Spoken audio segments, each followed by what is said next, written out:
Os componentes do grupo são Augusto Modesto, Aulus Diniz, Rudimar Rodrigues e Yuri Loyola. Aqui serão apresentados alguns esclarecimentos com relação ao vídeo e aos componentes do grupo. Nosso objetivo é apresentar alguns conceitos acerca da JVM, em especial pilhas. E essa é a nossa agenda de apresentação. Introdução à microarquitetura, JVM e IJVM, pilha e modelo de memória, próximas abordagens, fechamento e referências. Bem, agora que já estudamos o nível lógico digital mais baixo, isso é, o mais básico mesmo, está na hora de subirmos o nível e tratarmos a nível de microarquitetura, ou seja, microprogramas em linguagem de transferência de registros. Observe a imagem retirada do livro do Tenenbaum. Trabalharemos o nível 1 para o nível 2, mas afinal, o que é microarquitetura? A microarquitetura tem a responsabilidade de implementar o nível ou a camada ISA, isto é, arquitetura de conjunto de instruções, que é o nível 2. Já a camada ISA, ou macroarquitetura, por sua vez, é a especificação detalhada do conjunto de instruções que um microprocessador é capaz de entender e executar. Esta especificação descreve os aspectos do microprocessador que são visíveis do ponto de vista do programador. Resumidamente, existe um processo organizado de um microprocessador capaz de executar um subconjunto de bytecodes Java. Esse processo é organizado em duas entidades que permitem dissociar a implementação física, chamada de microarquitetura do modelo de programação oferecido ao programador, isto é, macroarquitetura. JVM. Máquina Virtual Java, do inglês Java Virtual Machine, é uma implementação em software de uma unidade de processamento central, CPU, que carrega e executa os aplicativos Java, convertendo os bytecodes em código executável de máquina. A JVM é responsável pelo gerenciamento dos aplicativos à medida que são executados. IJVM. A IJVM é um subconjunto da JVM que aceita apenas instruções com valores inteiros, sendo que cada instrução IJVM é uma função a ser chamada pelo programa principal. Suas instruções são curtas e fáceis de serem executadas, e cada uma dessas instruções possui campos, geralmente 2 campos, cada um com uma finalidade específica. O primeiro campo é sempre o opcode. Já o programa principal consiste em loop simples, sem fim, que é: determina a próxima função chamada e executa, determina a próxima função chamada e executa, e assim por diante.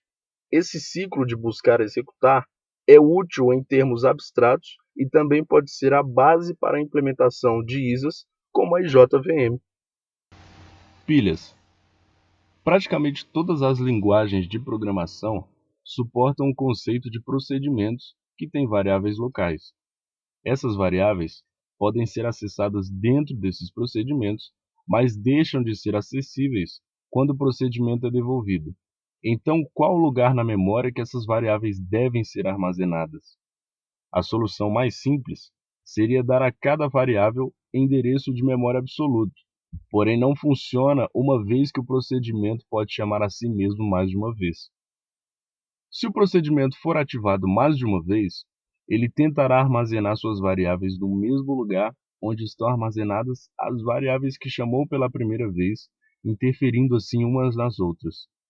Por isso, usa-se a pilha, que nada mais é do que uma área da memória que aloca as variáveis de não apenas um procedimento, mas sim de vários, usando o conceito de pilhas, né?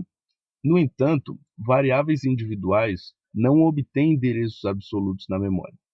Em vez disso, um registrador, por exemplo, LV, de Local Variable ou variável local, é ajustada para apontar para a base das variáveis locais para o procedimento em questão.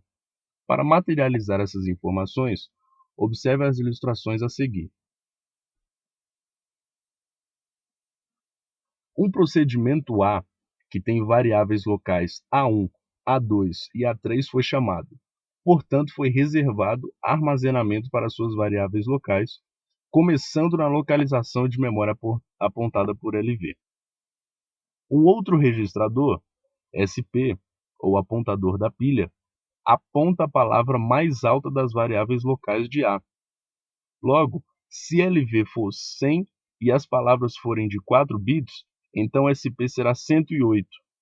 Variáveis são referenciadas, dando seu deslocamento, ou seja, distância, em relação a LV. A estrutura de dados entre LV e SP é denominada quadro de variáveis locais de A. Agora vamos considerar o que acontece se A chamar um outro procedimento, B. Pergunta: onde deveriam ser armazenadas as 4 variáveis locais de B, B1, B2, B3 e B4? Resposta: na pilha, em cima das variáveis de A, como na ilustração a seguir. Note que LV foi ajustado pela chamada de procedimento para apontar as variáveis locais de B em vez das de A. As variáveis locais de B podem ser referenciadas, dando seu deslocamento em relação a LV.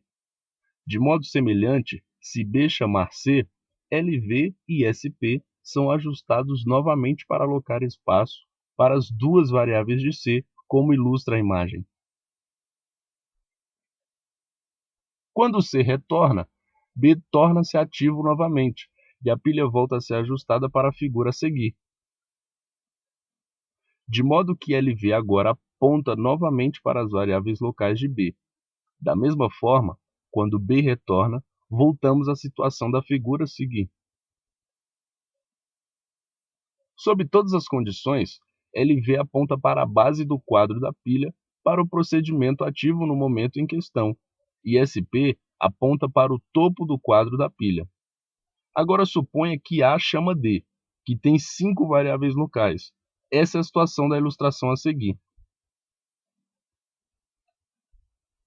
na qual as variáveis locais de D usam a mesma memória que as de B usaram, bem como parte das de C.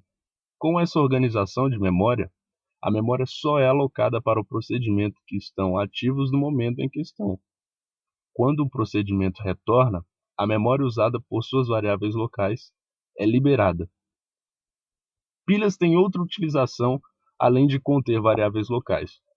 Elas podem ser usadas para reter operandos durante cálculo de uma expressão aritmética. Quando usada dessa maneira, a pilha é denominada pilha de operandos. Vamos fazer uma suposição, que antes de chamar B, A tenha de calcular a seguinte expressão: A1 é igual a A2 mais A3. Um modo de efetuar essa soma é passar A2 para a pilha, como mostra a figura. Neste caso, SP foi incrementado pelo número de bytes em uma palavra, por exemplo, 4, e o primeiro operando foi armazenado no endereço agora apontado por SP. Em seguida, A3 é passado para a pilha como a ilustração a seguir mostra. Agora, o cálculo propriamente dito pode ser feito executando uma instrução que recebe 2 palavras da pilha, soma as duas e devolve o resultado para a pilha como mostra a figura. Por fim, a palavra que está no topo pode ser retirada da pilha e armazenada novamente em variável local A1, como mostra a imagem. Os quadros de variáveis locais e as pilhas de operando podem ser misturados. Por exemplo, ao calcular uma expressão x² mais f de x, parte dela, por exemplo, x², pode estar em uma pilha de operandos quando a função f é chamada. O resultado da função é deixado na pilha em cima de x², de modo que a próxima instrução pode somá-la. Vale a pena observar que enquanto todas as máquinas usam uma pilha para armazenar variáveis locais, nem todas usam pilha de operandos como essa apresentada para efetuar aritmética. Na verdade, a maioria delas não usa, mas a JVM e a IJVM trabalham assim. Modelos de memória. Memória IJVM pode ser vista de dois modos: um arranjo de 4 GB ou um arranjo de pouco mais de 1 bilhão de palavras, cada uma consistindo em 4 bytes.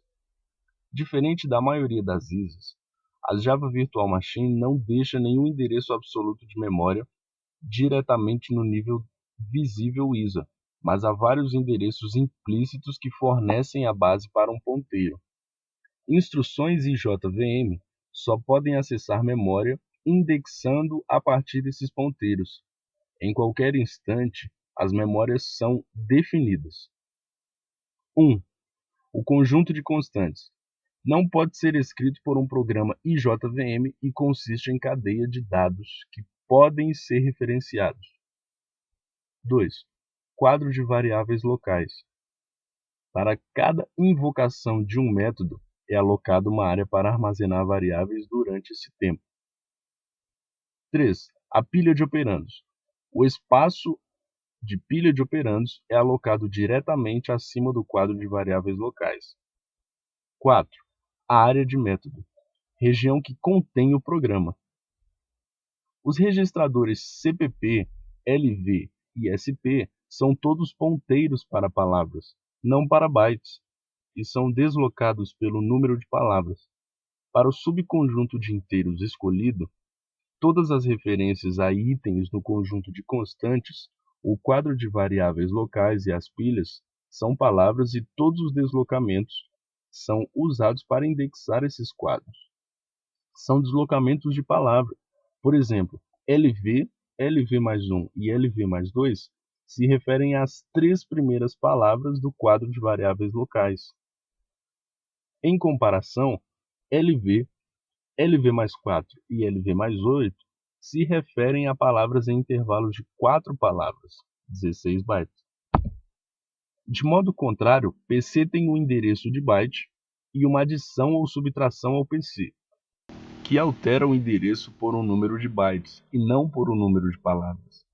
O endereçamento para PC é diferente dos outros, e esse fato é aparente na porta de memória especial fornecida para PC na MIC-1.